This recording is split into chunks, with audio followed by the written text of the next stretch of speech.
પ્રધાનમંત્રી નરેન્દ્ર મોદીએ પોતાના સત્તાવાર ઇન્સ્ટાગ્રામ હેન્ડલ પર એક વિડીયો શેર કરીને યુવાનોનો આભાર વ્યક્ત કર્યો છે। વિડીયોમાં તેમણે જણાવ્યું કે તેમના તાજેતરના વિડીયો પર યુવાનોએ ઉત્સાહભેર પ્રતિસાદ આપ્યો અને અનેક સકારાત્મક સૂચનો પણ મોકલ્યા। પ્રધાનમંત્રીએ કહ્યું, ગઈકાલે મારો વિડીયો જોનારા અને પોતાના મૂલ્યવાન સૂચનો મોકલનારા તમામ યુવાનોનો હું હૃદયપૂર્વક આભાર માનું છું। ગઈકાલે મોડી રાત્રે તમને મળવાની તક મળી હતી। તમે મારા વિડીયો પર જે રીતે પ્રતિસાદ આપ્યો અને સકારાત્મક સૂચનો આપ્યા તેનો હું ખૂબ જ પ્રશંસા કરું છું અને બધાનો ખૂબ ખૂબ આભાર માનું છું। Thank you friends.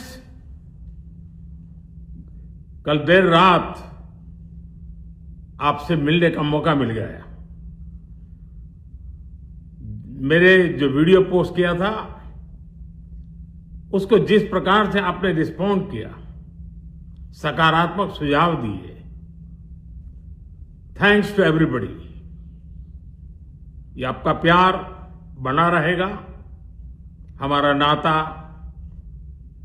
और अधिक सक्रियता से जुड़ता रहेगा। थैंक यू दोस्तों। समाचार में आगे